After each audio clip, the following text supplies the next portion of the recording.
KO Artist Sports. We're with the one and only Logan Paul here for your brother's fight against Gib, man. It was talked a lot about during your press conference. I didn't know who Gib was. Apparently, your brother didn't either. I don't think anyone does. Right. I still have no idea. I know his name's Gib. I know he's fighting my brother. That's it. JJ's boy. I don't even know if they're friends. I think they trained together for JJ's first fight against Joe. I don't know the extent of their relationship. Like, KSI's not here, so I don't know. I'm here. I live here, so it's a little easier for me. But yeah. Before we get into that too much, man, I remember before your fight, we talked at the workout, and you were telling me that you generally miss women. It was rough being without women for a while there. What was that after party like, brother? Can I talk about it? Yeah, I could talk. I'll say this, dude. I'm gonna be honest with you. I've said this publicly before. I had close your ears, Bell.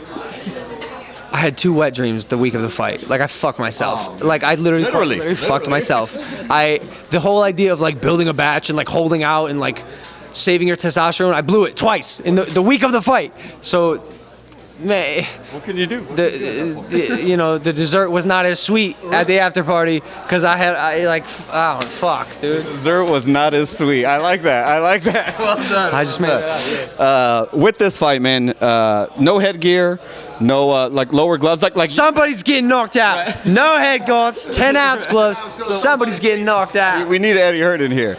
With the experience you've had with it, what do you tell your brother about it? Is it because you guys both had amateur fights? You're the only one with the pro fight, though. Yeah. What do you tell him that's different? Man, this motherfucker's crazy. He spars without headgear. He spars without headgear. He told me that. I was like, what is wrong with you? He's a maniac. Any advice I were to give him about the intensity of the 10-ounce gloves and no head guards, he's already felt in training camp. I didn't do that. I want to save what's up here. Right. But the only advice I'm giving him is to watch his overconfidence. Him and I both, I don't know if suffer is the right word, but we both exhibit extreme overconfidence. Sometimes it works for us. Sometimes it shoots us in the foot. I think in my fight, if I was a little more humble and realistic about the potential outcome of losing, the outcome may have been different. So that's my only advice to him.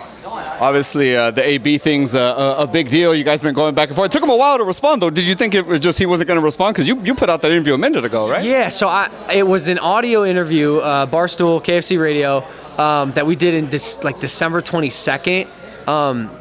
And obviously, like, audio-based anything, only audio-based anything takes some time to, like, develop.